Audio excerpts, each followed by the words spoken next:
Mike. Okay. All right. Good evening, everyone, and welcome to the Town Council meeting for the Town of Bladensburg for Monday, June 10th, not July. I'm jumping the gun.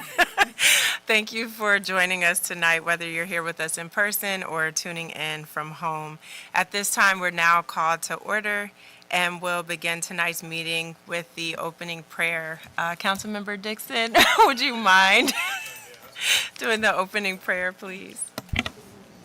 Father, we thank you for your love.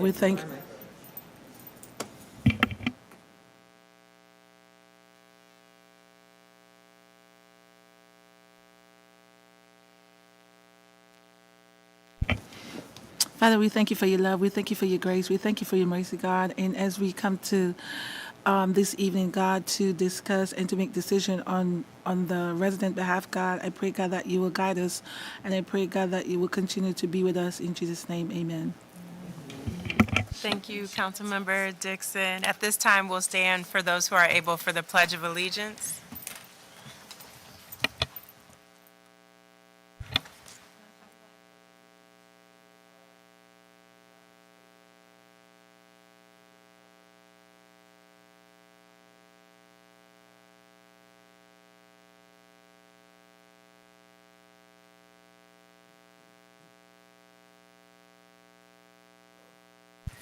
Thank you, everyone, for joining us for the Pledge of Allegiance.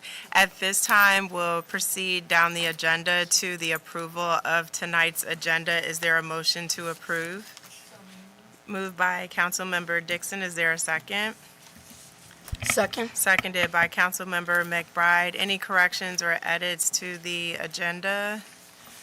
I noticed we didn't have the times carried throughout and wanted to get council input. We do have a presentation from Patriotic Committee member Renee Green, so I would say 3 minutes for that. Does that sound okay with the council? Yes. And then for approval of the minutes, I would just say 5 minutes if that works for everyone. Should be less than that. And then for public comments, I don't believe we received any public comments, but we have one signed up. Okay, so we'll just leave that at 5 minutes. We may have another. And then for financial business, given we need to recess and go into the constant yield hearing, say 10 minutes for that process. And then under new business, we do have quite a bit, but we did discuss everything that is on here in the work session, so it should move pretty quickly. Is 20 minutes okay, or do you want me to? Yes, since we discussed it earlier, okay. Or less, yes, ma'am, yes, ma'am. And then we have staff reports followed by mayor and council reports. Okay, thank you, everyone, for that. So with that, those edits, I'll now call for the vote. All in favor, let it be known by the saying of aye. Aye. Any nays? The ayes have it, and I believe Councilmember McBride is going to help us stay on track with the timer. She's ready. She has it in her hand, ready to go.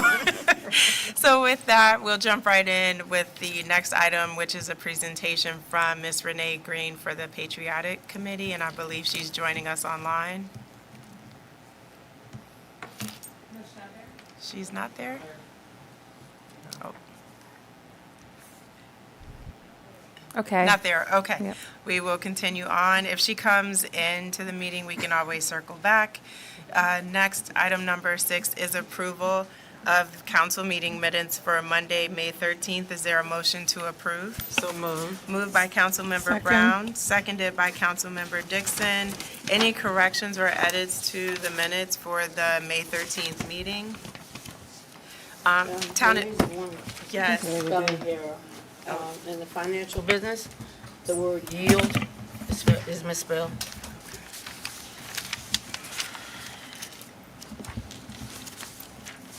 Okay. It is. And then, It is. also under staff reports, under the section for public safety, just Chief Collington's name needs to be corrected there, and then same for Officer Reinhardt's last name. And then under adjournment, it says we adjourned the meeting at 7:05, which is a record for a meeting that started at 7 o'clock. We were all talking like Mickey Mouse. So that just needs to be amended. Yeah. Any other corrections? Oh, Mayor and council reports. under mayor and council report. 11. 11.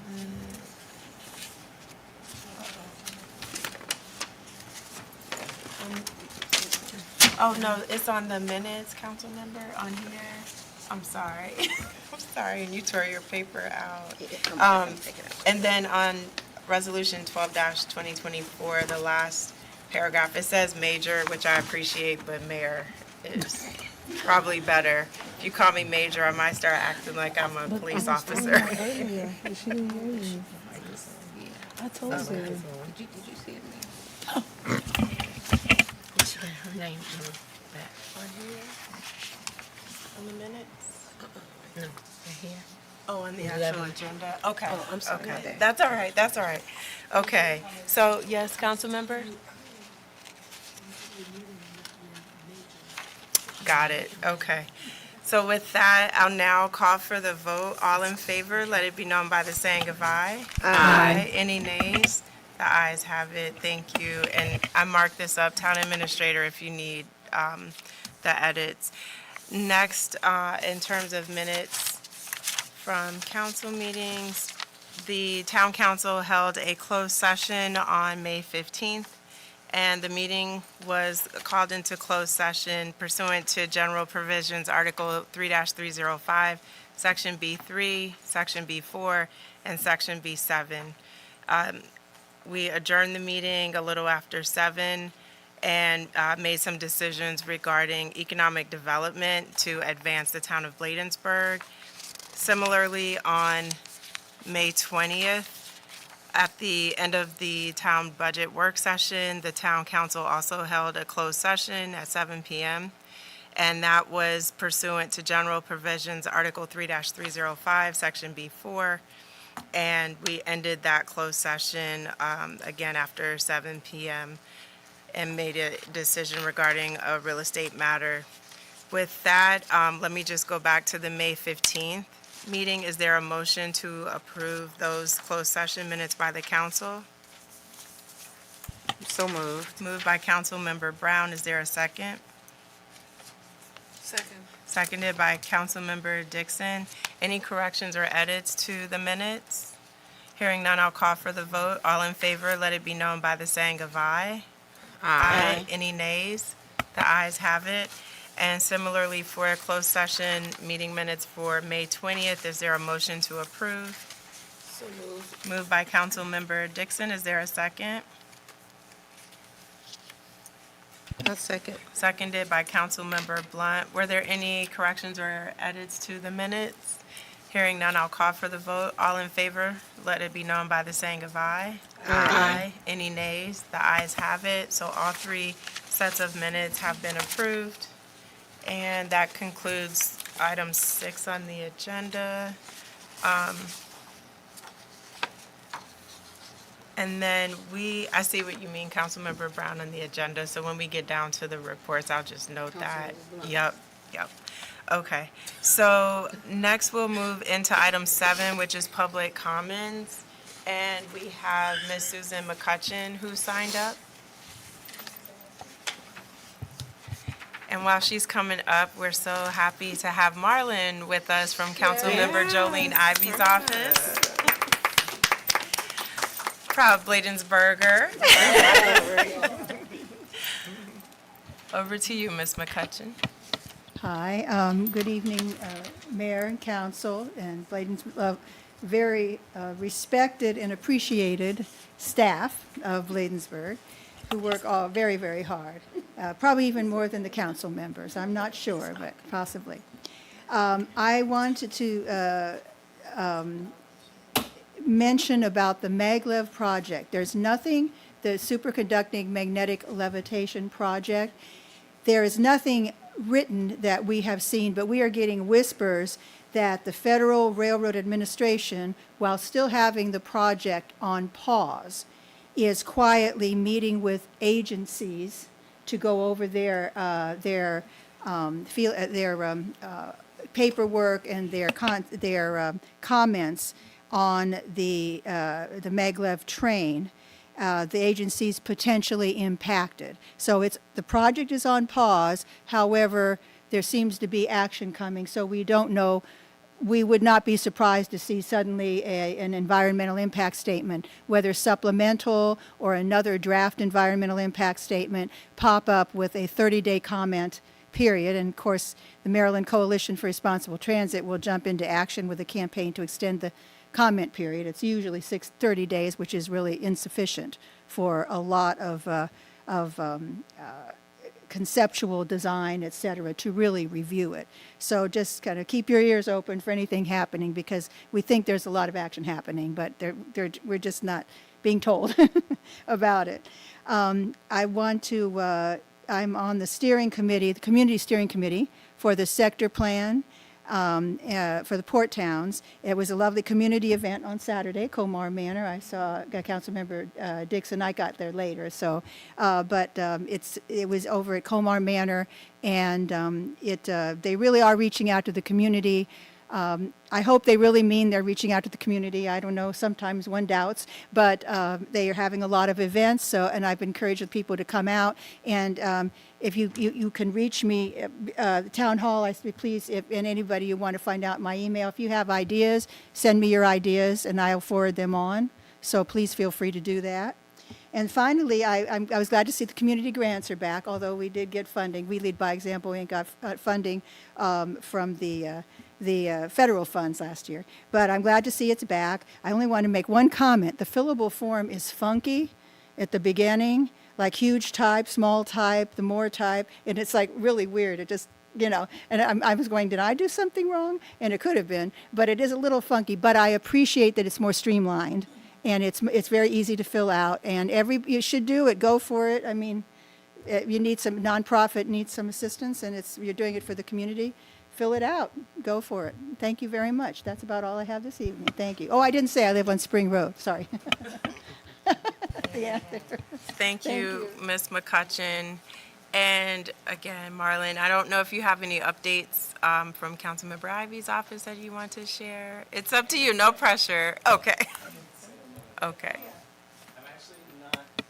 Good evening, everyone. Thank you, Mayor and Council, for being here, and thank you to Chief and all the other Bladensburg staff. You do all an amazing job. Nobody can thank the municipal staff enough, I think. I'm actually not here in my capacity as, I represent Councilmember Jolene Ivy, but of course, if you need anything from the county, I'm just here as a Bladensburg resident. I have a small ask from the council members and the mayor, but we can discuss it later. I'm launching my own social impact project this summer through the School of Public Policy at University of Maryland. So I'm going to be launching a Latino political empowerment. And so I would love to meet with each of you individually, together, multiple times. You'll be seeing a lot of me. So thank you. First of all, congratulations on that initiative, and I look forward to talking to you more about it. And we are so proud of all the good work that you're doing. You're just making us proud, Marlon, so great job. All right, so that concludes public comments for tonight's meeting. And so we'll transition over to financial business. At this time, we will recess the council meeting to go into the constant yield hearing, which is required by law anytime that you are having an increase in the tax base. And so at this time, I'll call for a motion to recess the council meeting. Also move. Moved by Councilmember Blunt. Is there a second? Second. Seconded by Councilmember McBride. Any comments or questions? Hearing none, I'll call for the vote. All in favor, let it be known by the saying of aye. Aye. Any nays? Aye. The ayes have it. Sorry. We make green. Oh, okay. We'll have to hold until we finish the hearing. So at this time, I would like to turn it over to our town administrator and treasurer, Tonelli, to take us through any public comments received regarding the constant yield rate. Good evening, Mayor, Council. As of this moment, we have not gotten any comments from the public. They've been available. We filed our ad, and it was printed in the Prince George's Post on, I believe, is that May 30th? May 23rd, 2024, and maybe May 30th, 2024. So in accordance to law, we did it twice, and it's also been posted out in front of the town hall and attached to the agenda. And online, and it was posted online as well. Thank you. All right, thank you for that. So as was stated, we do not have any public comments for the constant yield hearing. Mr. Tonelli, did you want to read the notice now or just wait until? The ordinance, or should we read the notice or the no? ordinance? Because the notice only says that, I can read the ordinance, read the That's- notice. Yeah, that's probably better. if you Yeah, don't- the ordinance Okay. includes the, The notice. Notice, Yeah. correct. Okay. So do you want me to read that at this If time? you could, please. Yes. This is the first reading of this ordinance took place on May 20th, 2024. This is the second reading of, on June 10th, 2024. This is the proposed FY 2025 budget ordinance, 01-2025. An ordinance to levy the real property and personal property rates and appropriate and adopt the operating budget of the town of Bladensburg, mayor and council, for the fiscal year 2025, starting July 1st, 2024 through June 30th, 2025. Be it enacted and ordained that by the mayor and council of Bladensburg, that pursuant to the authority of Article 501 of the Charter of the town of Bladensburg, the town budget for the year's fiscal year 2025 is attached hereto. Be it further enacted and ordained by the town of Bladensburg that the Bladensburg Council, that the single-family residential property tax levy for the year commencing July 1st, 2024, be in the same set by 74 cents per hundred of full assessment on all taxable real property located within the corporate limits of the town of Bladensburg. Be it further enacted by the mayor and town council of Bladensburg that commercial property levy for the fiscal year July 1, 2024 be the same hereby set at 74 cents per 100 of the full value on all taxable real property located within the corporate limits of the town of Bladensburg. Be it further enacted and ordained that by the town council of Bladensburg that the apartment tax levy for the year commencing July 1, 2024 be set at 80 cents per 100 of the full value assessment on all taxable real property located within the corporate limits of the town of Bladensburg. Be it further enacted that the town's business personal property levy for the year commencing July 1 be the same and set at $2.09 per $100 of assessed value of all taxable business personal property within the corporate limits of the town of Bladensburg. Be it further enacted and ordained by the town council and mayor of the town of Bladensburg that business personal tax levy for public utilities and railroads for the fiscal year commencing July 1, 2024 be the same and set by as $2.75 per 100 of the full assessed value on all taxable business personal property within the corporate limits of the town of Bladensburg. Now, be it further ordained by the mayor and council that the general operating budget for fiscal 2025, which is attached, is ready and to be adopted. Be it again further ordained that the adoption of this ordinance is the same authenticated by the signature of the mayor and the town clerk and recording among the town books and kept for the purpose of a certified copy to be posted on the town hall in public view for no less than 10 days after its passage. And be it further enacted and ordained that this shall be effective on July 1, 2024, and for the reading of this in two separate meetings, which was fulfilled on May 20th and June 10th, 2024.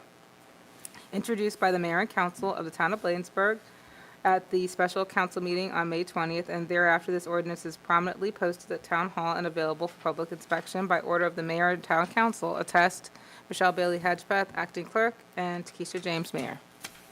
Thank you, Town Administrator Bailey Hedgepeth, for reviewing the ordinance. So again, at this time, we don't have any public comment, and so we can go ahead and close the constant yield and tax rate hearing. Is there a motion to adjourn? Moved by Councilmember Dixon. Is there a second? Seconded by Councilmember Brown. Any comments or questions before the vote? Hearing none, I'll call for the vote. All in favor, let it be known by the saying of aye. Aye. Any nays? The ayes have it. The constant yield and tax rate hearing is now closed, and we are reopening and reconvening the regular council meeting. And so in this similar vein, we are going to proceed with the approval of hopefully proceed with the approval of the FY 2025 budget. Before beginning, I did just want to share from the charter. So this is under the town administrator section, which is Article 4 of the town charter. Section E states the duties of the town administrator. And when it comes to just helping the public to understand why we rely on the town administrator to be so vocal in the budget planning process, technically, according to our charter, it is her responsibility to prepare and present the budget to the town council. And she, of course, partners with our town treasurer, with the chief of police, our public works supervisor, our code enforcement supervisor, a plethora of staff.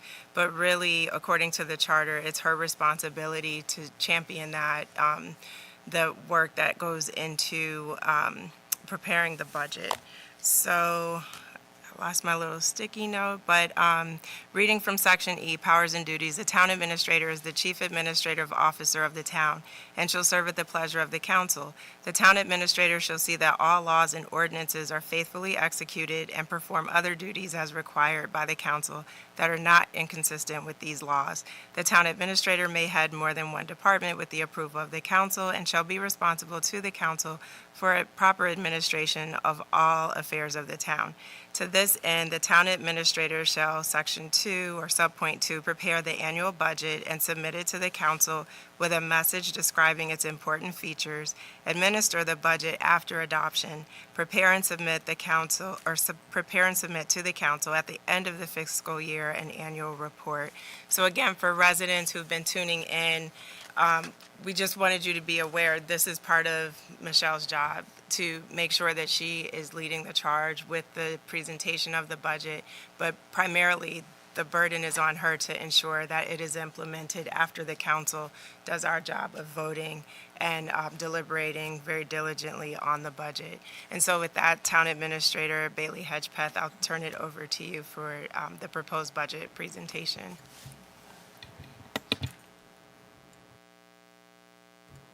Thank you, Mayor, Council. So tonight, we are proud to present the fiscal year 2025 budget for the town of Bladensburg.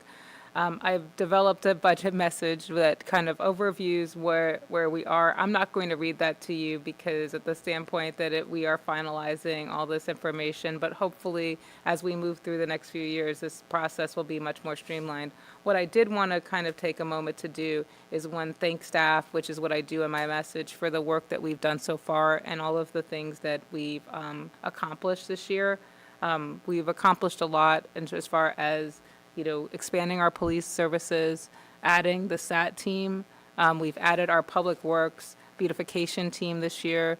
We've implemented a lot of the consulting contracts that the council has asked us to do as far as having an economic development person. We have L.A. Perez, who does a great job with our legislative affairs. We have two great grant coordinators who have been able to bring in money for the town, Mr. John O'Connor and Monarch Butterfly under Veronica Owens, and they've both done a great job in bringing in some additional funds. Staff has been able to put in some other grant applications from traditional sources that we haven't been able to apply to over the year. And been able to do those processes and get money from the county for CDBG, which is now funding $250,000 worth of projects that are in this fiscal year. We just were notified that we will be receiving just today another $245,000 from the county for CDBG projects. So I think that's admirable from the standpoint of, and it's for more sidewalks replacements that we worked with our throughout the town. So those are things that we've done. I don't want to I also want to make sure that I'm not remiss in thanking Mr. Reinhardt as well for the work that he's doing with his team in code enforcement. I think we work all as a team. Mr. Hall's team is always here for me, and as I said in the beginning, Chief Collington, and thank you, Chief Dickerson, for being here today for this presentation of the budget. Mr. Tonelli will do a brief overview of the funds, where we are. We've also provided a couple more graphs that kind of show you where we were in previous years. The only other part that we want to add this year that I think that wasn't in previous years is information on our staffing, our current staffing, because I think there's always been a little bit of confusion, like how many staff are in this department, how many staff are in that department. So we made that very clear this year. We have 57.5 FTEs in fiscal year 2025, which is, we're growing as a town. We thought we were just at the 50 mark. We're adding 3 part-time positions in our public works that are actually look like 2.25. So, but they're 3 people. So, and we have another one, and there's another point person in the half a person in a 0.75 person in the police department. So you have 2 cadets, which are 0.75 apiece. But we're very proud of this budget. I think that we've done a great job kind of listening to the council, putting together some things. The only caveats that we have put in there, which I would like the council to know, we are in deficit spending in this fiscal year because we're actually funding this part of this program year from our reserves. And then as we look at some issues in the future, we will have to look at the way that if we have some kinds of, we're anticipating some inflation in the fiscal 25, and I think that's why our numbers are up a little bit more. But we see that there's some fiscal pressures that we definitely could see over the next few years that may have effects on our budget. So in 26, we'll come to you early.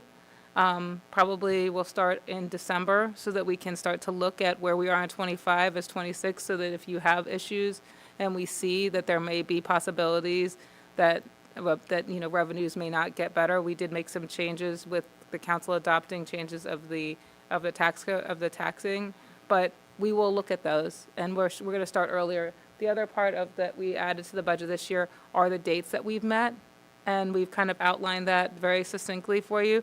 But I'm going to suggest in 26 that we start talking about the budget. Probably, Mr. Tonelli does a great job every month of talking about where we are with money. He really does. But I will have to say but the budget itself probably will start a little bit earlier next year, and probably start in November, December. Would you agree, Mr. Tonelli? As you take it on. So next, I'm just going to pivot slowly to Mr. Tonelli. Thanks. And Mayor, thanks for stating about, always said there's a town administrator's budget all the way up until adoption by the mayor and council, and then it becomes the mayor and council budget. And actually, I'm lucky to have Michelle, who's been the most hands-on, the town administrator, to help me with the budget. So it's spreads out the work and also validates it and helps us. She has a photographic memory too, so it's great backup for me. So it's okay, so I'm just going to take a few minutes because we've talked about this. I think this will be our 6th or 7th official budget meeting. Unofficially, I think we can throw 2 or 3 more in since we've been talking about this since January. The summary page, which is in your packet and is also online. I'm just going to touch on this. I'm going to go to a couple graphs. The total budget revenues are almost $13 million for FY25. To be exact, it's $12,956,736. Okay. So we're just going to call it a $13 million budget, so for rounding purposes. And it's a 6% increase in revenues over this current fiscal year, and the main driver of that is the increased property tax assessments, and they increased just over 6% this year. So that helps fund the increase in revenues. And we also are bringing on additional traffic safety measures, which are going to produce additional revenues as well for fines and infractions. We have our, the transfer from fund balance is at 4% of our budget. And just to show you, well, I'll get that graph in a few minutes. Historically, we transferred between 4 and 8%. It's not a true transfer. It is a budgeted transfer on paper. Now, because our expenditures right now exceed our revenues, but we're not even into July 1 yet, and there's going to be a whole lot of stuff happening next year. Historically, we've always had a surplus, but when we have a surplus, it means we didn't invest in something in the town as well. So we've had surplus after surplus every year, and this year we are investing into the town things that we have just put off. I mean, we can't keep putting off building maintenance and things like that. So eventually you have to pay for it, but we have the reserves to do that. And also we've increased staffing to deliver the services that we need for public safety and for public works. I'm going to go down to here's a quick graph of our 3-year change in revenues. You can see from FY23, last fiscal year, this current fiscal year, to projected next fiscal year. The largest changes there are on the left for real estate taxes because of the increased property tax assessments. And over there, more towards the middle, is state funding because we're going to use the bond bill money You mean for the 250, the Yes. 500, the 800,000? Yeah. Yes, okay, For thank both you. the town hall and for the, for Boswick. So that's why I mentioned the photographic memory. I can't pull stuff off, so that's great support. And service charges are increasing because to bring the red light cameras online. And our graph there. Okay, so department expenditures, the smaller ones all combined are the mayor and council, town administrator, clerk, and finance. They make up 14% of our budget. Those are the first 4 there on the left. And as you can see, there's not much change because, again, they're these smaller departments. We get the public safety. We do have an increase for increased staffing. We brought the SAT team online this year. And we've also had other increases for insurances, especially workers' compensation and liability insurance, fuel costs, software contracts. Public Works is a small increase because of additional staffing. You can see where the ARPA funding has fallen off because the ARPA program is almost completed. Just to get down to a summary of the administrative staff, this is all for the small departments, as I said, combined. And you can see the total increase, I'm sorry, I'm flying through this, is 7% over this fiscal year, and that is because of increase for contractual services to bring an HR consultant online, also increase in professional development, and some small increases across the board as well, such as in membership for, because of the trade organization, membership cost has increased. So that is our administrative departments. Public safety.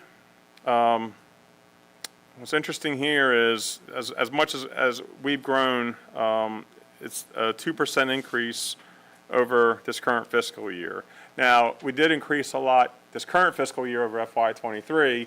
Now, it's kind of went like this, and now we've leveled off some. Some, okay. Yes, yes, ma'am. There you I go. know earlier I asked you a question in regards to earlier you talked about the fire department. Correct. Can you just explain that for those Yes. who weren't on early? Under the mayor and council department budget, and actually just under the administrative department budget, I'm gonna go up here real quick. There's our administrative department. You can see, this line here, line 6226, fire department donation. We touched on this a little bit at the work session. This is the donation the town makes to Bladensburg Volunteer Fire Department, number 9 next door. And this is to help offset their cost, because they do have cost, and they only have a couple streams of funding over there. This started out just a few $1,000s many years ago, and we've been able to increase that up to $30,000 this year. And when we do this, it shows the county that we have a dog in the fight, pretty much. And the more we contribute to the fire department like this, the residents receive an offset, a small percentage decrease in their real estate taxes from the county.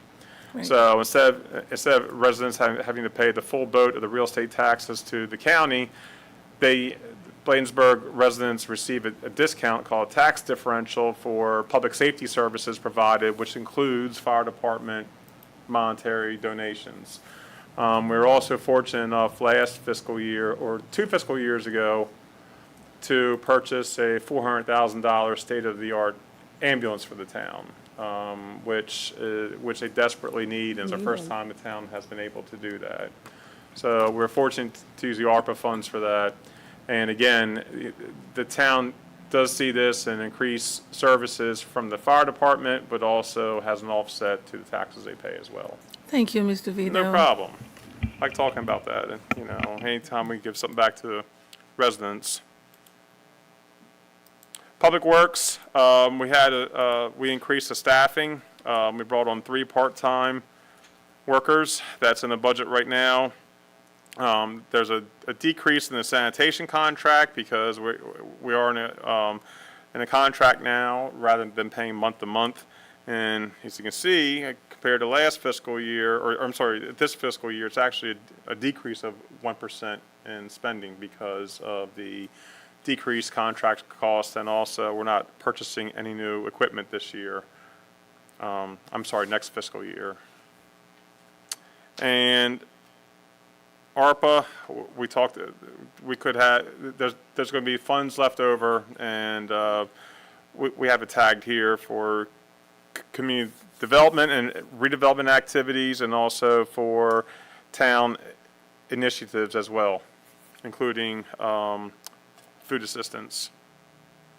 And lastly, I know everybody's like, yay, the transfer from fund balance history. I just like to show that. I'm sorry, no. This is the COLA history. Yeah, I'm sorry. This is not the Okay. fund balance history. I'm going to show the transfer from fund balance history real quick. Budget transfer from fund balance. Yeah, budgeted transfer. Yes. I'm sorry for members of the audience, I can't see this that well, but you can see how it's going across here. FY18, you can see where our budget was at almost 6.5 million. We had a 5% transfer budgeted from fund balance. See how it goes across FY19. The revenues have pretty much stayed the same all the way until FY22. FY23, when the COLA funds came in, we started seeing the the ARPA funds came in, and here's where you start seeing the speed camera funds. That's where it jumps from, your $6-7 million up to the $12 to $13 million range we're in now. But the transfer from fund balance has gone, if you look down here at the bottom, has gone anywhere from 5% to 7% to 8%, and now we're back down to 4% budgeted transfer from fund balance. So that's it in a summary. If anybody has any questions. Great. Thank you for the recap, and also for just helping us work through all the work sessions and the back and forth and updates. And just hearing what you said, Mr. Tonelli, about the fund balance, the budgeted fund balance. Yeah. And I know Town Administrator Bailey Hedgepeth mentioned the term deficit spending, but really based upon lower expectations for the traffic cameras, which will generate revenue from the people who run the red light cameras, we intentionally are under budgeting in that area. We're not factoring in dollar Conservatively amounts. budgeting. Well, conservatively. And then we're also not including some of the grant funding that the town administrator mentioned a few moments ago. So with that in mind, are you still concerned that it's deficit spending? Or is it just that's your conservative view, but we are in good shape based on these other funds that we're planning to have come through? Because I think that term Yeah. will be concerning to residents, and we don't want to give the wrong impression. I mean, we've had a surplus, I think, every year, even though we budget like this, just because, as you said, we budget conservatively in revenues. But, I mean, like, for an example, I mean, the fund balance reserves that we have been building, like, I think there's $700,000 of fund balance in the speed camera that we didn't use last year. We brought that forward in order to pay for additional staffing and also for the 6 cameras that we have around. So that's when, we pull from a fund balance, but that's already been, it's already been made and earned. It's just pretty much a timing difference of when it's actually spent. So as soon as the fiscal year closes out, if you don't use the money, it builds into a fund balance. But, eventually, we do need to use that because, it's anytime you build a fund balance, you're offsetting something you did not do. So it's, it's great that we do it, but, and our revenues always exceed the expenses just because I'm very conservative on the revenue estimates. I'd rather be conservative on that and go a little bit more aggressive on budgeting the expenses, because I always want to budget like worst case scenarios, so. And it's worked out well because it puts us in a better position overall. But any questions from the council before we move to adopt the FY 2025 budget? Councilmember Dixon? Mr. Vito, Yes, hey. we just want to clarify, make it clear to our resident, when we talk about the 25K for the Boys and Girls Club, as Councilmember Blunt mentioned earlier, asked a question earlier, you just wanted to make sure the resident aware actually that this is for the town of Bladensburg Boys and Girls Club. Michelle, you want to answer that? That's on page 13.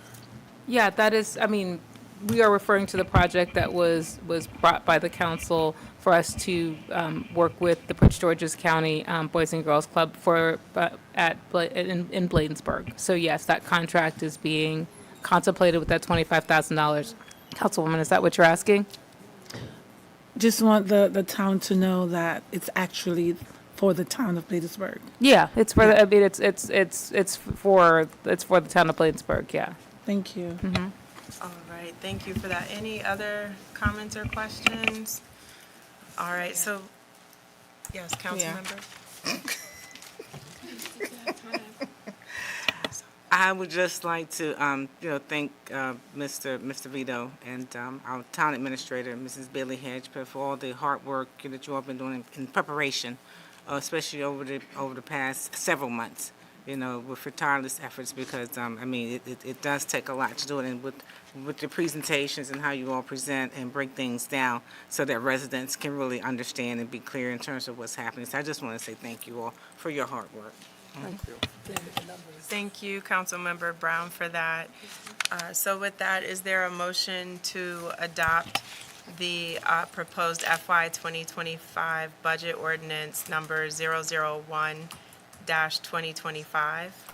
So moved. Moved by Councilmember McBride, seconded by Councilmember Dixon. Any comments or questions?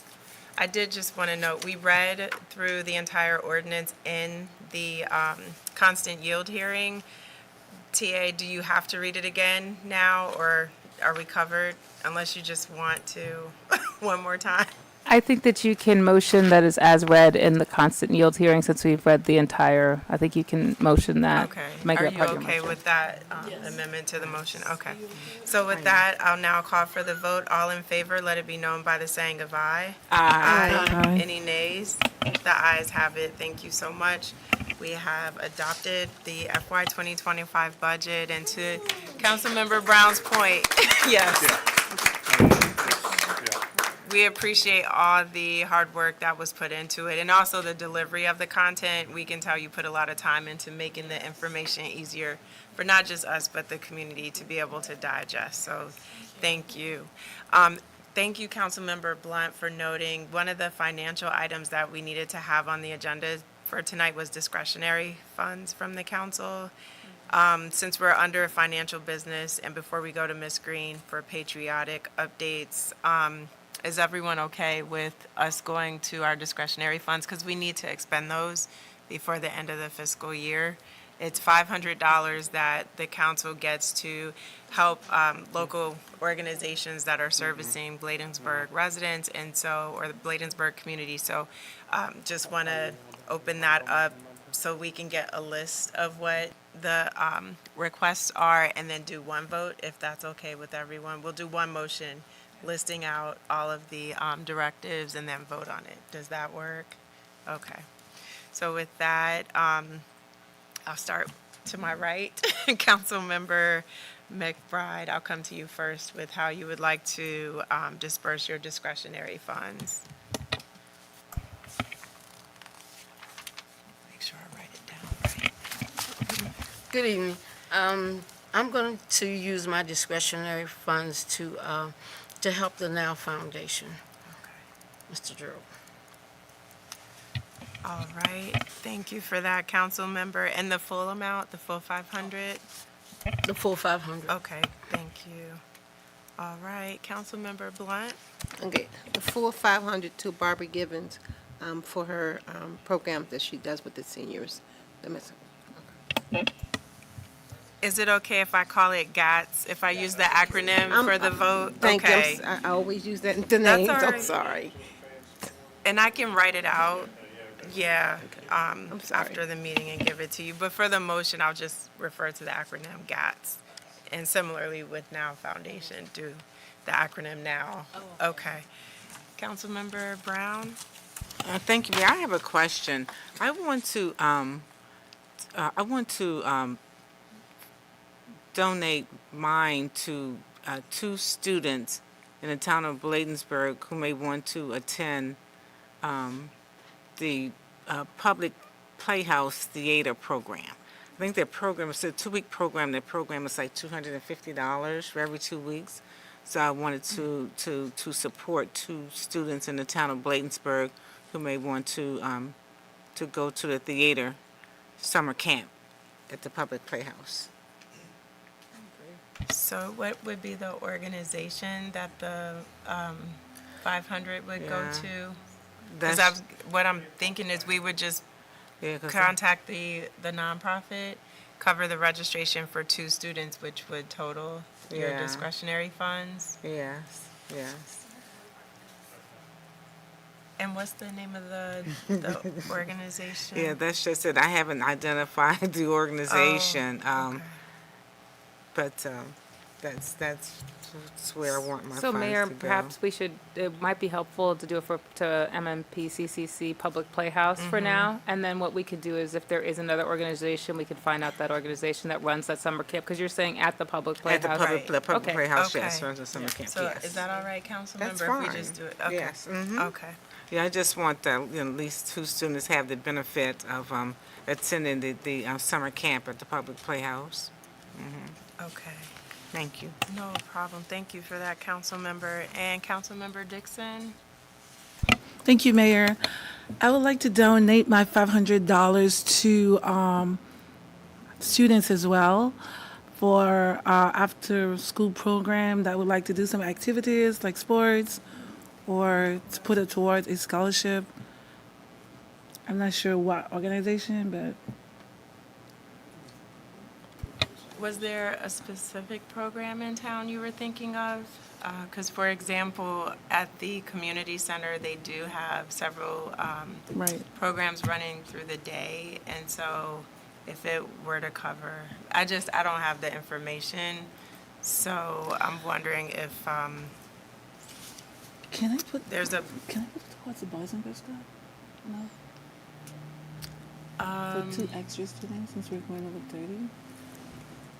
yes, but the issue with that is we're in this FY 2024 fiscal year, so it would be crossing over into FY 2025. But if you wanted to use it, for example, to help Bladensburg Elementary School, as they're doing some end-of-the-year celebrations and things to recognize their students, I know Yeah. it would be helpful for the staff there, or, if there's another organization in town that you're working with. Okay, Bladensburg Elementary School. okay. Yes, ma'am. And the full 500? All of it. Okay. Let's Councilmember Brown want to give me hers. Okay. I don't think she's gonna do that. All right. And then to round it out, so I would like to donate my full 500 to We Lead by Example Incorporated, because they do continue to do a great job helping our young people build self-esteem and also just develop maturity and leadership. I've personally seen some of the shyest kids come in there who won't even look you in the eye when they talk to you, but come through that program after a couple of years, just so mature and polished, and then looking to help the students who come after them. So with that in mind, I would now call for a motion to approve distribution of the FY 2024 council discretionary funds in the following format. For Councilmember McBride, $500 to Now Foundation. For Councilmember Blunt, to GATS, which is the Domestic Violence Organization, in the amount of 500. Excuse me, in the amount of 500. For Councilmember Brown, to MNC PPC for 2 Bladensburg students to attend the summer camp program for 2 weeks. For Councilmember Dixon, for Bladensburg Elementary School, in the amount of $500. And for Mayor James, for We Lead by Example, in the amount of $500. Is there a motion? Moved by Councilmember Dixon. Is there a second? Second. Seconded by Councilmember Brown. Any further comments or questions? I just want to thank the council for putting that money in the budget so we can make a direct impact on some of the smaller organizations who do so much to help our community. So with that, I'll call for the vote. All in favor, let it be known by the saying of aye. Aye. Any nays? The ayes have it. Thank you so much. So now we will get into the new business, the fun stuff that we talked about in the work session. So, Town Administrator, oh, wait, I'm sorry, Miss Renee, sorry. Yeah, Miss Renee. Sorry. We're coming back, Miss Green. We're ready to roll through. Mute myself. Okay. Good evening. Thank you, Mayor James and council members and town staff. I apologize. I was running a little late this evening. Memorial Day was very successful. It started to rain, but we went right on through with the program. It turned out fantastic. And the lunch at the American Legion was very good too. However, the American Legion did express a problem with, we provide $100 for the lunch, but I was told that it costs about $230 for the lunch. So we might need to revisit how much we donate for the lunch or make some type of arrangements, because it seems like the American Legion is having some financial issues, and it's difficult for them to provide whole lunch. The other thing is that the grass needed to be mowed.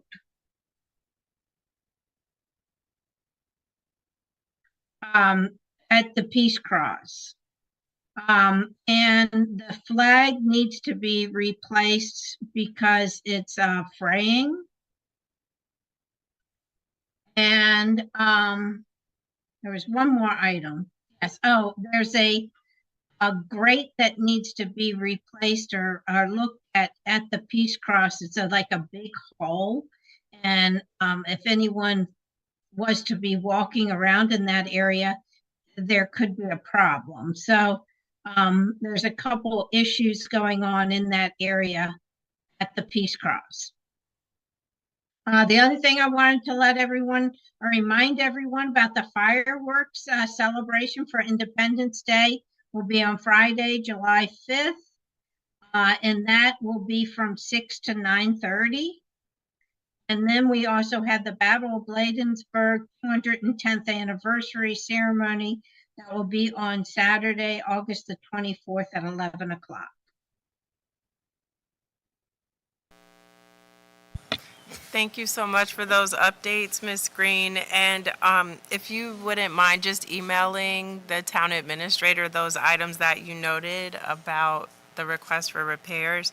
I definitely think we can help, though, with respect to the American Legion luncheon and helping them to cover those costs, because that is a huge part of that event is the fellowship afterwards and having the opportunity to connect with community members, veterans, families of those who paid the ultimate sacrifice for this country. And we wouldn't want to see them lose that opportunity to come together and honor the lives of those who've lost their lives paying the ultimate sacrifice. So you can count on us for that. And Awesome. I knew I could. yeah. And Town Administrator, I was just asking if Ms. Green could share the list of items that she had rattled off about the flag and so on, so we can try to help support getting those things addressed. Any questions or comments from the council? Thank you, as always, for continuing to help us with our patriotic events. I'm sorry I couldn't be there for the Memorial Day celebration, but we were well represented with the folks sitting up here at the dais. So thank y'all so much for being there and hosting. Wonderful. Well, enjoy the rest of your evening, and we'll look forward to seeing you at the fireworks. Awesome. Thank you. Have a great evening. You too. So Town Administrator Bailey Hedgepeth, I hope you got a sip of water. I think Thank you have you. a lot of reading with the resolutions that are coming up, so I'll turn it over to you. Hello, Mayor and Council. So the first resolution is Resolution Number 13-2024. This is a resolution in support of the town's application for the State and Local Cybersecurity Program, SLCGP. Whereas the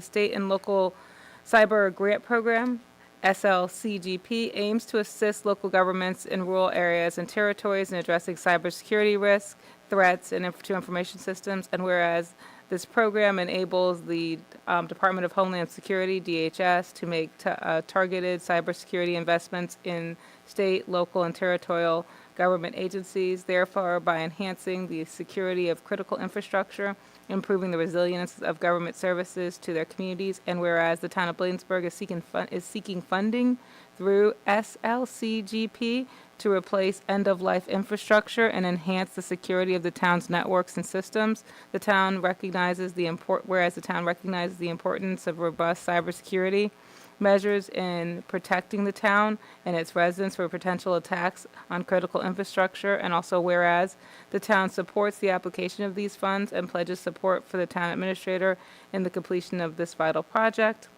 Now there be it resolved that the town of Bladensburg fully supports the application for the state and local government's grant program to secure funding for the replacement of out-of-date infrastructure and enhancement of town cybersecurity measures. There be it further resolved that the town council commits to supporting the town administrator in efforts to successfully complete this project and ensure that continued protection of security for the town's critical infrastructure and information services. Be it resolved this date adopted this 10th day of June 2024 and shall take effect immediately. Attest Michelle Bailey Hedgepeth, acting town clerk, and Takesha G. James, mayor. Thank you, Town Administrator, and I'm sorry, I don't know why it's echoing now, but hopefully, Mr. Gray, you can hear us okay. Thank you for reading the resolution. I'll now call for a motion to approve Resolution Number 13-2024. I so moved. Moved by Councilmember Blunt. Is there a second? Second. Seconded by Councilmember McBride. Any comments or questions regarding the resolution? I know we discussed it in the work session and unanimously agreed we need to update our infrastructure. So thank you again to staff for taking this effort to get funding for the town to do so. With that, I'll call for the vote. All in favor, let it be known by the saying of aye. Aye. Any nays? The ayes have it. Thank you so much. Town Administrator? The next resolution is Resolution 14-2024, resolution in support of the applications for funds with Department of Community Economic Development grant programs. Whereas the National Capital Strategic Economic Development Fund, NED, from the state of Maryland's Housing of Community Development, DCHD, is a competitive fund designed to support commercial and residential activities in targeted areas for revitalization, and whereas the Maryland Facade Program, MPIF, provides funds for local governments and programs to improve the exteriors of commercial properties located within the Maryland Sustainable Communities. The program also supports communities seeking to create consistent, attractive designs for commercial corridors in order to bolster community vitality and stimulate new private investments. And whereas these programs focus on areas where modest investments and coordinated strategies have significant impact in neighborhoods revitalizations. And whereas the town of Bladensburg has recently hired a new economic development consultant from High Street Strategies who has proactively begun developing and supporting local businesses. And whereas the town will and has invested in kind ARPA funds for economic development projects, and whereas the NED funds will enable the town to support small businesses and foster growth and prosperity within the borders of a community, and whereas the town supports the applications for strategic investments and improvement projects that will enhance the community, and whereas the town council fully supports this application developed by the town administrator at the end of June 2024. Now therefore it be resolved that the town of council fully supports the application for the National Capital Strategic Economic Development Fund and the Maryland Facade Improvement Program to secure funding for commercial and residential revitalization efforts and foster community growth within the town. Be it further resolved that the town council commits to supporting these efforts of the economic development consultant and the town administrator in securing these funds and executing strategic investments and improvements projects for the benefit of the community. Be it further resolved, this resolution will hereby be adopted this 10th day of June 2024 and shall take effect upon its adoption. Attest, Michelle Bailey Hedgepeth, Acting Town Clerk, and Takesha D. James, Mayor. Thank you, Town Administrator Bailey Hedgepeth, for reading Resolution Number 14-2024. Is there a motion to approve? Moved by Councilmember Dixon. Is there a second? Second. Seconded by Councilmember Brown. Any comments or questions regarding the resolution? We'll just say thank you and to our economic development consultant for helping with this and continuing the facade improvement for our commercial businesses. This is really going to make a huge difference. With that, I'll call for the vote. All in favor, let it be known by the saying of aye. Aye. Any nays? The ayes have it. Thank you so much, everyone. And next to item C, approval of service contract with Gordian. Hi, Mayor, Council. We're seeking approval to allow the Town Council to execute an MOU with Gordian in compliance with state and local bidding exception. I'm asking Mr. Hall to briefly talk about how this contract will help him in the Public Works Department. Mr. Hall. Thanks, Michelle Hedgepeth, and good afternoon, Mayor and Council. As we briefly spoke about it earlier, Gordian has, underneath their umbrella, they have a plethora amount of experience and knowledge through different people, so that will help us out on that will help us out on different scopes of work, such as the bridge repairs, and we also have roof repairs that we talk about, and not only just roof repairs, just infrastructure, period, to buildings, roadways, sidewalks, anything. They can do. I mean, not saying they can do it, but they can help the town move through certain situations a little bit quicker than just us staff right here doing it. Excellent. Thank you so much for that recap, Mr. Hall. So with that background and overview, is there a motion from the council to approve the service contract for Gordian? Sorry. I so moved. Moved by Councilmember Blunt. Is there a second? Second. Seconded by Councilmember McBride. Any comments or questions regarding the agreement? Hearing none, I'll call for the vote. Mayor. Oh, sorry. Oh, no, just very quick. I know we're gonna move through because we talked about it, during our work session. But just once again, like I was saying, looking at that vehicle to help us, streamline some things and echoing, what Mr. Hall said and the town administrator, Mrs. Billy Hedgepeth. And this right here is just something that's good for the town, something that's needed. And thank you all for bringing it, to us as well. Thank you for that, Councilmember Brown. So with that, I'll call for the vote. All in favor, let it be known by the saying of aye. Aye. Aye. Any nays? The ayes have it. Thank you so much. So the contract is approved. And we look forward to having a strong relationship with Gordian moving forward. Yes, Mr. Hall? All right, but just one question. I know we said bridge, but we have multiple bridges throughout That's the town. right. So I just wanted to clarify that. Thank you. All right.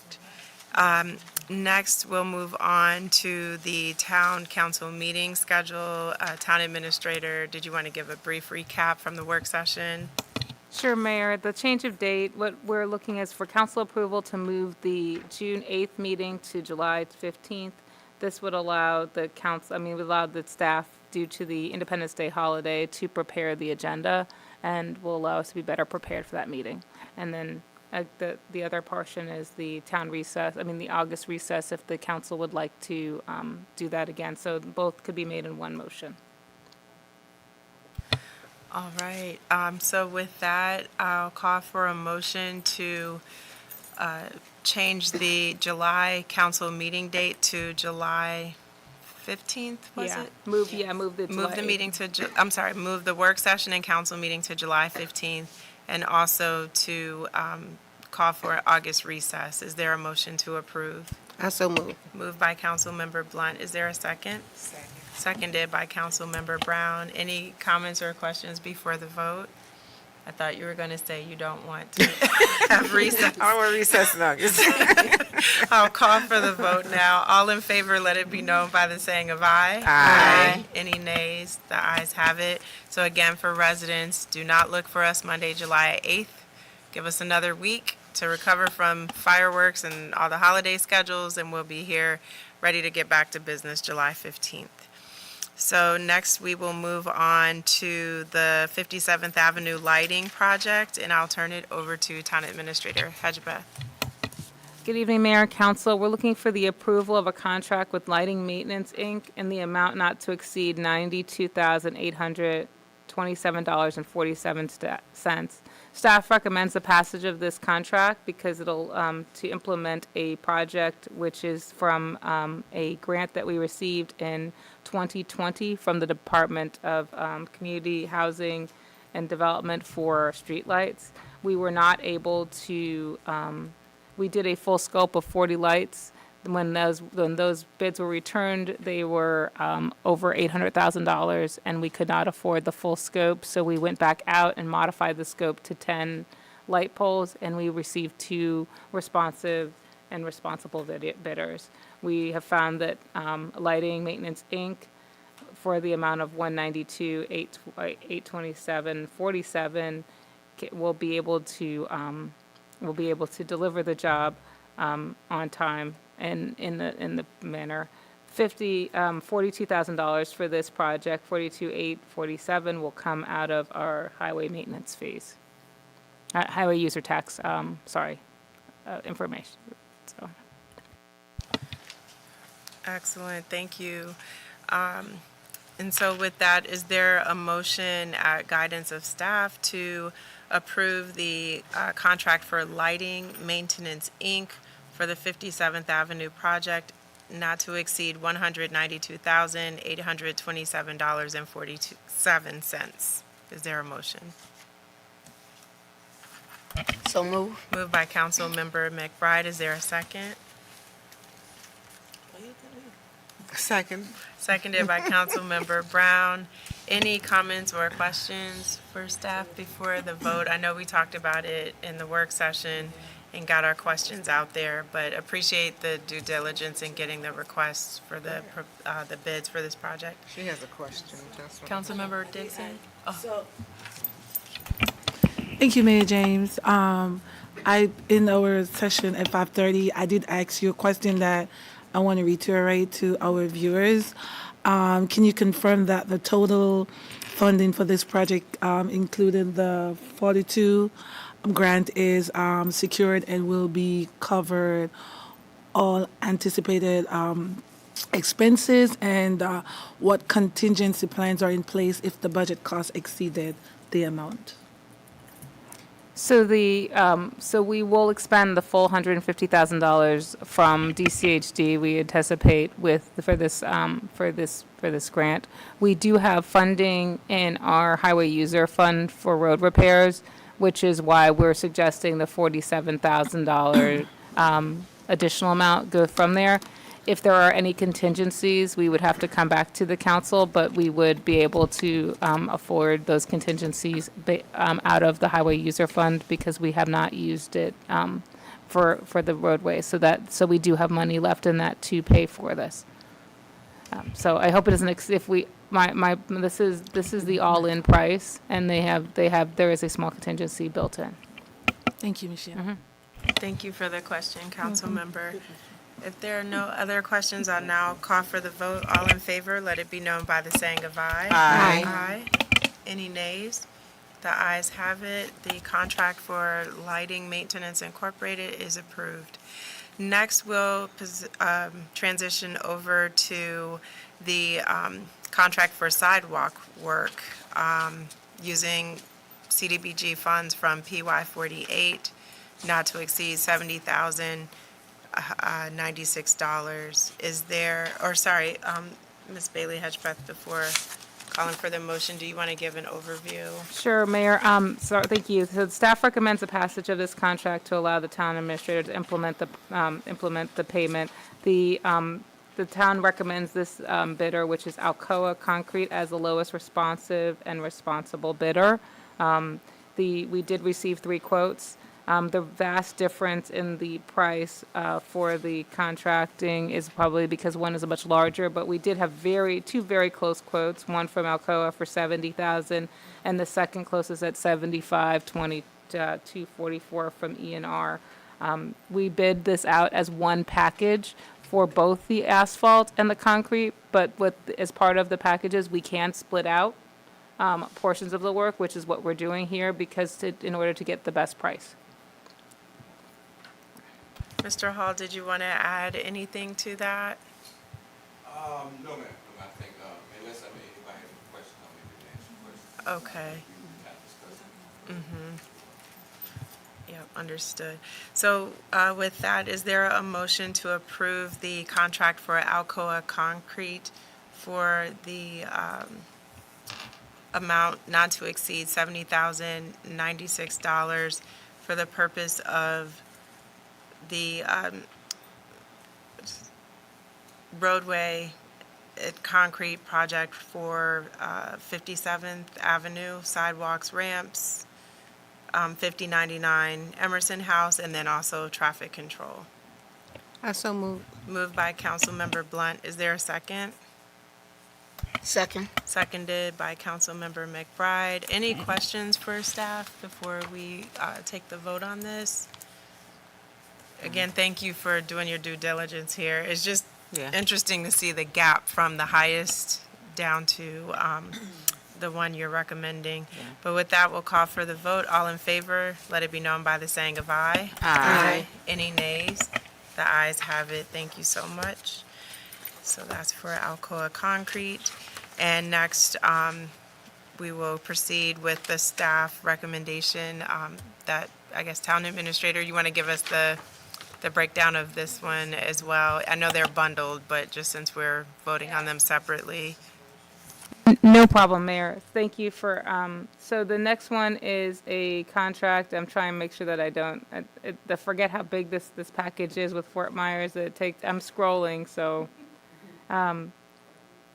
yeah, so you guys flipping the page as I'm scrolling to get to it, so it has to catch up a minute. So this is the secondary contract for, once again, saying, I'm going back to the fact that this was a one bid for the CDBG project, which we were funded for about I think it's about $225,000. Still trying to get back up to the right place. But this is a contract with E&R, who came in second in the concrete work, but lowest cost in the asphalt work. We are recommending that you accept them as the lowest responsible and responsive bidder for the asphalt portion. And I'm here to answer, myself or Mr. Hall is here to answer any questions you may have. Thank you, Town Administrator. So with that, Mr. Hall, did you want to add anything before we go to the vote? No, ma'am, I think we Okay. talked about it, but I can speak a little bit about, I guess we didn't talk a little bit about the location of the. I know, you Sorry, keep ma'am. forgetting to hit the button. Yes, ma'am, I apologize, but start back over. Location of where we talking about, the milling and overlaying is right down here on Upper Street, right here. And as y'all know, plenty of people travel. I'm not for sure how much y'all travel it, but you know it's indeed of some repair due to all the heavy equipment that comes around through our industrial area. Thank you for that, Mr. Hall. So with that, is there a motion to approve the contract with E&R Services for asphalt and repaving services in an amount not to exceed $68,983.20 for Upshur Street Project PY 48 with CDBG funds? Also moved. Moved by Councilmember Blunt. Is there a second? Seconded by Councilmember Brown. Any comments or questions before we take the vote? Councilmember Dixon?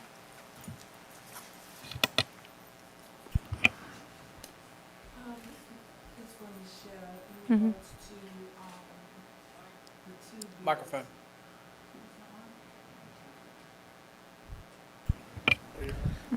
This question is for Michelle. Did they ever mention, because this is such a significant difference Where? between the two bids, did they ever explain why? I would say that, from looking at the difference between the two bids, I would say that there are some substantial costs of mobilization by Fort Myers that there weren't by E&R Services. I also would say that, from looking at the two bids for this, is that the asphalt and milling is maybe, one might have put more, have a little bit, maybe have a little bit more of a scope, but the scope was clear. We showed the copy of the map. Both were offered walkthroughs. So that's all I can say. But the mobilization cost is much more for one than the other.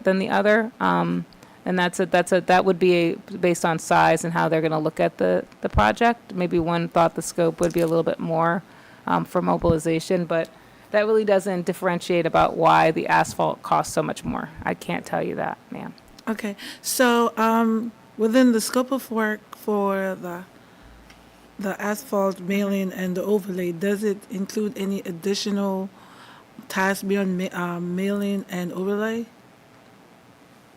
It does not. That's when I read it, when I go through their bid, I don't see that. But Mr. Hall, if you want to correct me on that, I don't see anything besides the fact that when I'm going through their bid, and it's here, the scheduling, they charge for the different amounts for Sorry, I'm going. I noticed though, with this bid and the other one, they were so much higher. And then when I looked at the reference information that was provided to us in the packet, noticing the customer base that they have, they tend to deal with larger governments and larger size projects. And so I just didn't feel that they were pricing this for a smaller town, given that they do a lot with DDOT and DC Department of Transportation and larger agencies.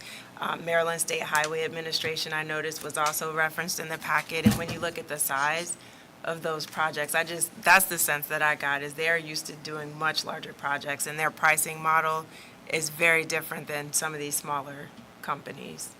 But I totally agree, Mayor James. My next question was to Michelle, which you actually brought up, was what was the specific criteria that they used to determine these bids? So yeah, so I'm going through the detail of what they provided on page 155 of your bid. When you're looking at it, the overall cost for the same amount of asphalt is $129,000.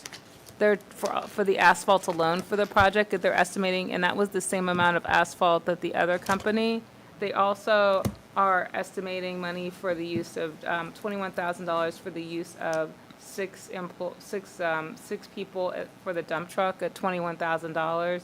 A lowboy rider. I mean, just their labor costs are much higher than the other one for a simple overlay and mill of a street that's 25 feet. So they're employing a crew of, let's say, 25 to 30 for a project that was like a 2-day project. Okay.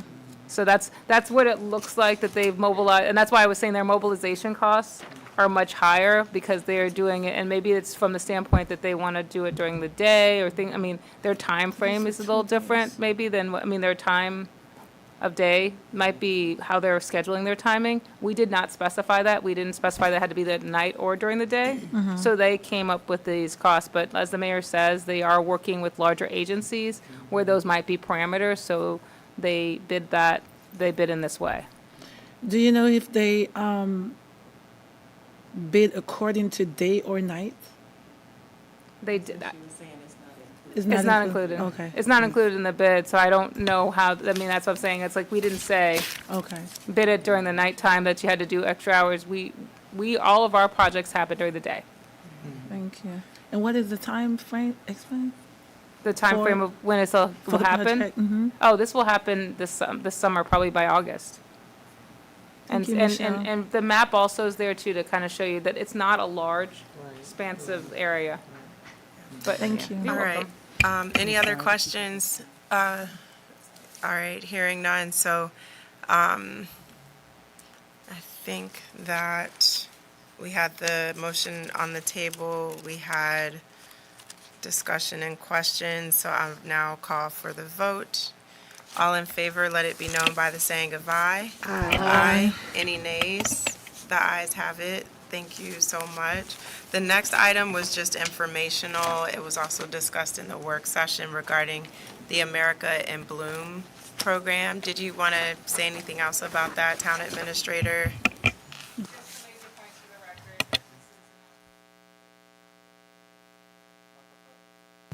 No, sorry, this is an opportunity that the town has engaged in to improve both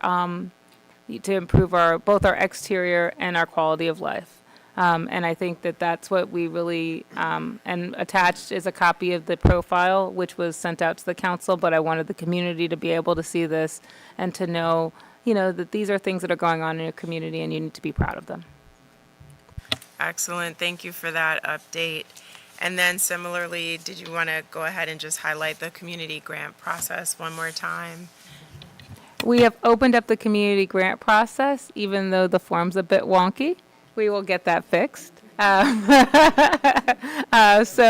no, it's not a shade. I noticed it because when I was trying to do when I was changing it from Word to Acrobat, it was wonky. So I wondered if it had persisted. So it's good to know that it persisted being wonky.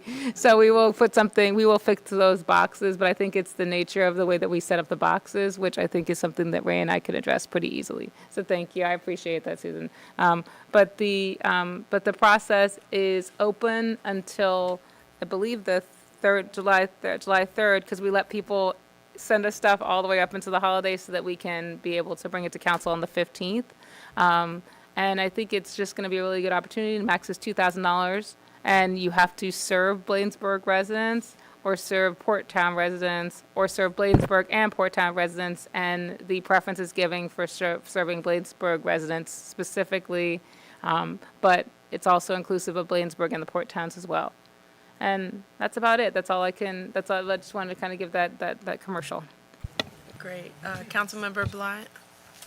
Michelle, on that grant, do the person, is it a nonprofit, or do they have to live in Bladensburg when they, for that money, or they just have to serve the community? In the application and the process that I saw that was what Ms. Cunningham had that's the last time that we had done it, the one I looked at, it just had that you had to serve Bladensburg residents, that we did not mandate them to live in the town, or the organization to be in the town, but what we can also do is we can note applications that are from within Bladensburg and within the port towns, so we can kind of give you that as part of your matrix so that you can also see that.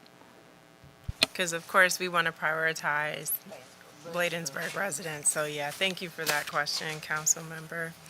So with that, we'll move on to staff reports, beginning with our town treasurer, because we have not gotten enough of the numbers tonight. So Mr. Tonelli, is that your alarm?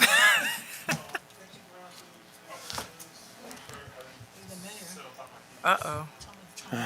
Someone's alarm is going off. All right, Mr. Tonelli? Okay, the financial report is enclosed. Thanks. You sit here for 4.5 hours, kind of lean on the chair and, yeah. Major, cancel that call, please. Okay, 1 second.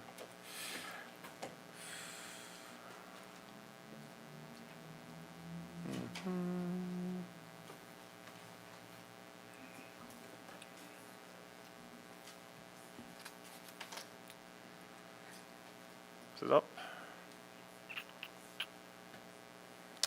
Okay, not to, let me see something. Okay, so this is through May. And you can see we brought in 3/4 of our, the purple column is actuals, the column to the right is budget, and all the way over to the right is what we did last fiscal year. We've received 3/4 of our revenues this fiscal year, our budget revenues. What's down is the federal funding for ARPA, because we didn't use all the funding for ARPA this year. And but what we do have here is almost $700,000 of speed camera transfer that was earned last fiscal year but not spent, that we brought over in this fiscal year. I have not made that transfer yet. I'm waiting for everything to wash out at the end of the fiscal year to see how much we actually need. And we also have another $500,000 of fund balance transfer that I'm not sure what we're going to need yet, because again, as I talked about in the work session, our accounting period is going to go all the way pretty much through August, as we wait on revenues earned in June to be received through August. And the same with expenditures. Expenditures are easy because if they happen by June 30th, you normally pay them by first, second week in July. Revenues, if it's going through the state and the county, there's a lag, and especially for the automated traffic enforcement. So you can see there is a deficit there of 1.5 million, but that is before all the transfers and everything and revenue that is yet to come in. So yes, it looks bad, but we're waiting on, the balance of the revenues to come in, and I haven't made these transfers over here yet, especially from speed camera. And we've had a lot of investment this fiscal year. I mean, we have probably over $60,000-$70,000 for a pipe break next door, things like that, you know. As an example, you know, we don't use our building maintenance budget every year. And then one time, we blow right through like 2 or 3 times of it, you know, because, you know, you save up, you save up, you save up, and then when you expense it, you know, so it's, and then because of that, we replaced flooring and also wanted to update, you know, we're still here in Town Hall. We're still here for a few years in Town Hall, so we have to do some repairs and upkeep as well. We also added new, as I talked about too, with the speed camera funds. We invested in the 6th light tower and camera systems. We've also invested in additional personnel and vehicles and with the upfit as well. And because the police department was down for a good while with the repairs, we had to rent the office trailer and the generator and the fuel and everything goes along with that. So, but that is just a touch of, we had some major expenses this year, but again, it's because we're in an old building and some things that we defer every year that we finally have to pay for. So I have a list of those. So I think those what's that? Sean, the clock has expired. Sorry, Vito. Sean had your 3 minutes running. Okay. I have terrible peripheral vision right now, so I got tunnel vision, so it's, No worries at all, but thank you. That's why I told Councilmember Dixon, I need like a red light over here so Right. I can, so I can 'Cause you flash can't because I'm see. facing this way, yeah. Yep. So all I'm staring at is the fire extinguisher at the end of the hall pretty much, so it's. Gotcha. All right, thank you, Mr. Tonelli. Mm-hmm. Over to Major Dickerson for Public Safety. Good evening, Mayor and Council. I have nothing to report at this time. All right. Thank you. Yeah. He gave his time to Vito. Officer Reinhardt. Good evening, Mayor and Councilor. Just have a couple announcements. I wanted to give a special thank you to the Mayor and Council. Behind Bladensburg Elementary School, there's a blighted storage property back there, and with the council's help and the chief's help and our help, it's finally down. That safety hazard has been removed from that property, and so that's been going on for 4 or 5 years that I could been working on trying to get it going. And matter of fact, just make one phone call, said, okay, we'll come do it. And they kept their word and they came, did it the next day with a couple minor glitches that day, but it's removed. And the other thing I want to just report on is summertime's here. School is getting ready to get out. I just want to remind the residents that we do have a noise ordinance that is in effect 24 hours a day. And especially with the summer months, the noise is going to travel farther. It's going to sound a whole lot louder than it really is. But I just want to remind them at night, be courteous of your neighbors. Our police department, our code staff, we do have sound meters. We are more than willing to come out and check and test the area, make sure you're not in violation of any of the noise ordinance. I forgot to start it for myself, but it's okay. I'm almost We were done. like, wait, this is the my last clock thing. isn't I saw the look on the faces. So I'm almost. I'm sorry, Vito. But other than that, those are the couple things. Just the noise ordinance and the blighted property that was behind Bladensburg Elementary School. That's been taken care of, and that's my report. Yeah, Great. I claim the rest of the major's time. Right. Thank you, Officer Reinhardt. Over to, Councilmember McBride has a question. Mr. Reinhardt, will that include a notice going out for fireworks? I will make sure, and I work with the police department and I work with Mr. Jeffries, that we do put out a notice to the residents about fireworks. And we'll also see if Mr. Gray can put something on our cable channel also. Again, being in close proximity with the District of Columbia where they allow the fireworks, a lot of people do cross the line and come over and set them off in the town of Bladensburg. And I don't want to speak on behalf of the police department, but I do know in the past that on the 4th of July, the police department has increased patrols for the 4th of July. But I'll let the major speak to that one. Certainly, I can speak on that. So in terms of getting the message out to the public, we will put something out via social media to let everybody know what the laws are, and everybody needs to abide by those laws. And we will have additional personnel out there to enforce those laws as well and respond to those calls for service as we do every year. So, yes, ma'am. All right, thank you for that question and for providing that information, Major, and thank you, Officer Reinhardt. So we don't have a town clerk report, so Mr. Hall will come to you for Public Works. Sorry about that. Thank you. Good afternoon, Mayor, Council, residents, audience. My report, I believe, basically we done been through it a little bit, but we do have some other stuff. We've been working with CCAR, with Ms. Patricia. We received 50 trees, and we will start planting all of them tomorrow.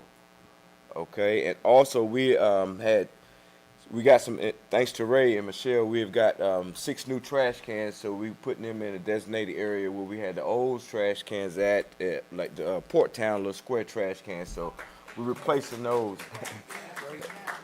Marlon, I think those trash cans are older than you. Like, the In Time Harvest put those things out like 20 years ago when you were probably way too young to remember. So, Mr. Hall, thank you. That's huge.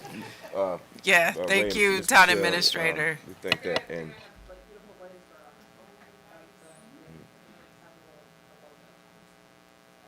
and also we finished up our last 2 crosswalks, LED crosswalks, and we installed them on Newton Street, 5200 block of Newton Street. So that concludes my report. Any questions, Mayor and Council?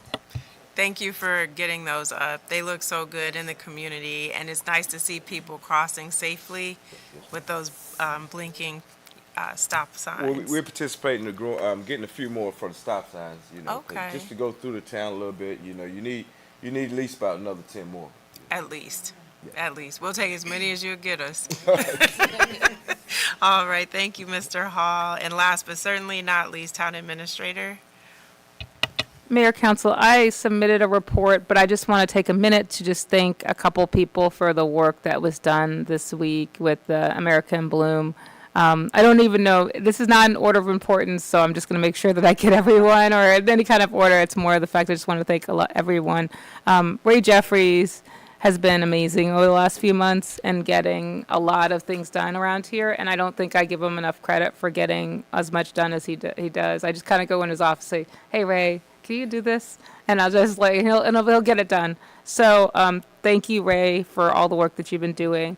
Our administrative team, Jessica, Vito, and Christina have been really helpful on making sure that I had all the money and everything taken care of for this, just the standpoint of like getting checks paid out to people and getting all of like the stuff it took to get everything together, like hotel rooms for the panelists and getting those kind of things together.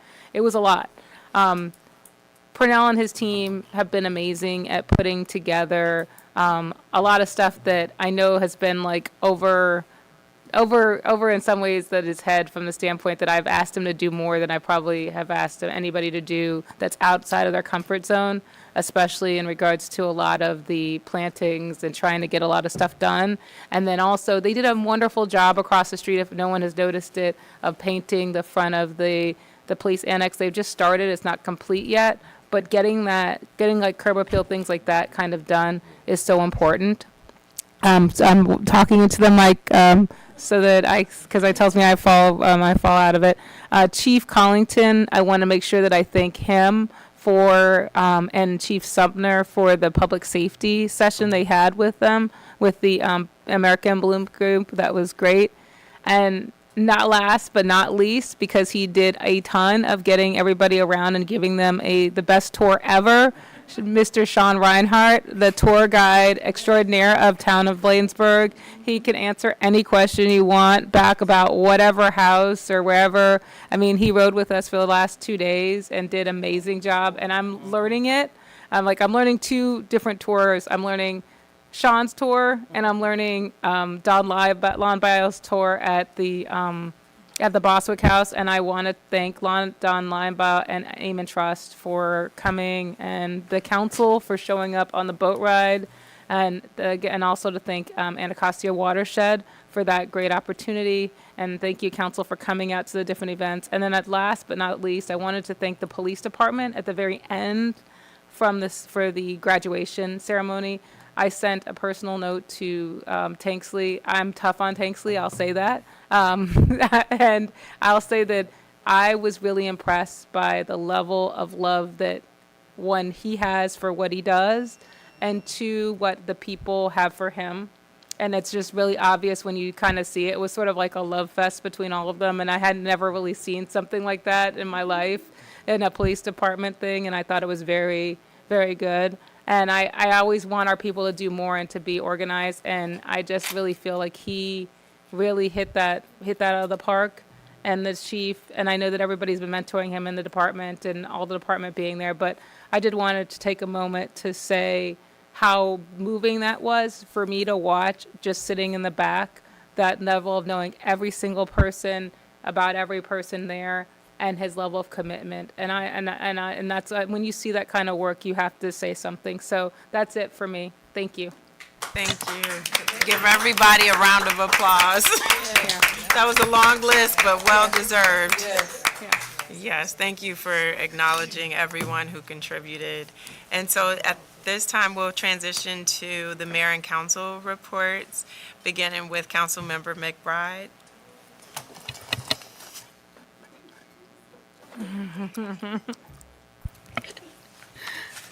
Okay, good evening, everyone. I want to say good night.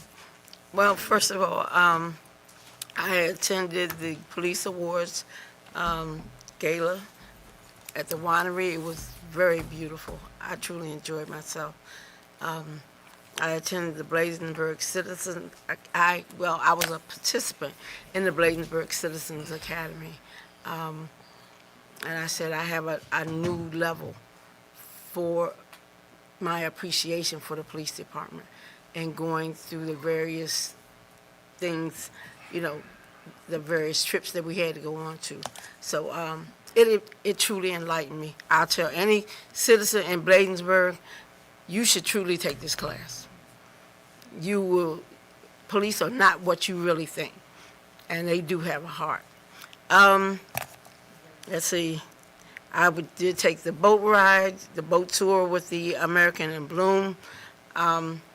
Awesome experience, and I saw a lot. And we have a wild rice field growing. Yes, wild rice.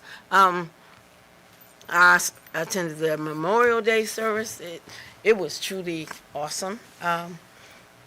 And I'm going to leave it at that. Thank you. Thank you so much, Councilmember McBride, for your report. Now we'll go to Ward 1, Councilmember Brown. Thank you, Mayor James. Hello, residents, staff, and everyone. Thanks for joining in this evening. So I'm going to highlight a few things, and then I want to talk about the mental wellness piece. But I attended Memorial Day, attended the recognition ceremonies, PGCMA, budget meetings, movie in the park, just a host of events. But on May 29th, we held a mental wellness day at the Public Playhouse, and I definitely want to say thank you to the staff for the very hard work that they put into helping to organize and coordinate this event. And it was the panel discussion, the film screening, and panel discussion. So some of the speakers, we had Dr. Yvonne McKenzie. So she's a licensed and board certified psychiatric mental health nurse practitioner. We had Senator Malcolm Augustine. He was there speaking to us from the state side, because mental wellness is very, very, very big. Very, very big with Senator Malcolm Augustine. So he was there giving the state perspective. We also had Mr. Dwayne Brown. He was the writer, filmmaker, and talked about the movie. He won the Maryland Best Director for the Maryland Film Festival, filmmaker for the Maryland Film Festival, and his actor won Best Actor for the Maryland Film Festival as well. the chief of police was there, so we wanted to also have that perspective from the police department, when the chief was talking about, hey, what happens when the officers arrive and someone is experiencing a mental health crisis, and also the training that our town of Bladensburg police officers receive when under the mental wellness piece. Also, we had Mr. Oscar Morgan. He's the executive director of the Dana Institute. We had Miss Bradley Wimbish. She's a licensed clinical social worker. So we really wanted to have that diverse panel, and we also had the acting Sergeant Tanksley there as well with the Bladensburg Police Explorers, and they did an amazing job as well when they were just talking about the Police Explorers program and how it helps them with their mental wellness. So they spoke very, very well. So we were very proud of them. A host of residents. We had a little over 100 people in attendance that day. Yeah, so it was very well attended. We also had NAMI, the National Alliance on Mental Illness. They were there. Yes, and we also had another organization, Preventive Measures. They serve people with mental health and home care needs. So I would like to say, and with the host of residents, but they wanted to continue. They wanted to continue the conversation, and that was really well, because we also had the residents come up and ask questions of the panelists. But I will say that if anyone, any family member, any family member, friend experiencing mental health crises, tell them to dial, or you all dial for them, 988. So that number has been put in place for us here, and that's for them to dial 988. I know that my time has expired, but it is definitely mental wellness is very real, and I'm just glad to see that there's more attention and being brought around the mental wellness. Thank you for that report, Councilmember Brown. And next, we'll come back over to Ward 2 with Councilmember Blunt. Okay. I just have a couple announcements or suggestions. If you're a business that's located in Bladensburg, nonprofit or entrepreneurship, and you want to just let us know in the community what you're doing, or let the town know what you're doing, so you all can get into a group and start reaching out to the youth in the community about the organizations that you do here. Also, I can't wait to meet with, couldn't think of his name. Yes, meet with you on your endeavor. That's great. I love it. Can't wait to talk to you. And also, thank you, even though I know the CATS team deal with the same children, but bringing that Police Boys and Girls Club to Bladensburg is going to be awesome, because it's another outlet for children to do different things and experience different things through the Police Boys and Girls Club. And again, thank you. Thank you, Councilmember Blunt. And next, we'll come over to Ward 1 with Councilmember Dixon. Thank you, Mayor James. Good evening, Mayor, and I'm speaking up. Good evening, Mayor. Good evening, Mayor James, and Council. Good evening, everyone. Good evening to our residents. I just have a few. I sat in on a CFR webinar where they talk about the avian flu breakout and trying to prevent the next pandemic. I actually sat also on the MML Lunch and Learn webinar, and sat on a EDC municipal webinar. They had a presentation about the number of youth that are homeless in Prince George's County, like over 1,656 youth that are experiencing homelessness in Prince George's County, and as many as 42,000 youth may be also at risk for homelessness. I sat on the CBC webinar as well, where they talk about water, workforce, and preparation for the Chesapeake Bay Awareness Week. I attended the PGCMA meeting, which was on Zoom actually, and also the Memorial Day ceremony. I did the Boswick House tour with the American Boom team that was here, which was very informative. Stopped by Community Day at Council Members Brown Church as well. I attended the Port Town Sector Plan and Community Workshop, and also sat on a Zoom meeting regarding the Prince George's Village community. That's my report. Thank you. Thank you for that, Councilmember Dixon. And I'll be brief. For PGCMA, we had our elections in May. Want to congratulate Councilmember Brown for being elected to the board to an at-large seat for PGCMA. Thank you for stepping up to serve.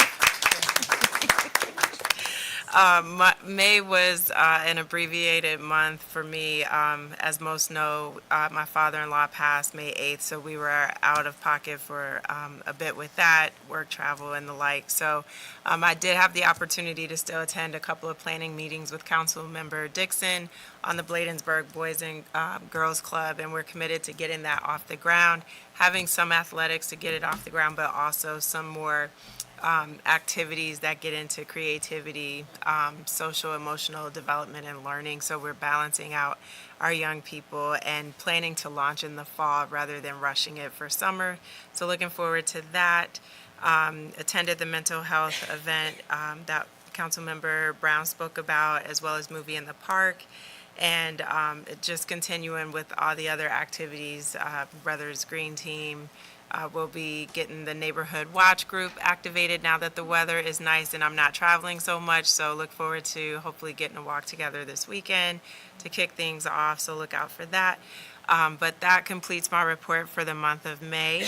And with that, we are now at, I believe, the end of the agenda. So I will call for a motion to adjourn. So moved. Moved by Councilmember Dixon. Is there a second? Second. Seconded by Councilmember Brown. Any comments or questions before the vote? Hearing none, all in favor, let it be known by the saying of aye. Aye. Any nays? The ayes have it. We're adjourned. Good night. Good night, everybody. Good night. Good night.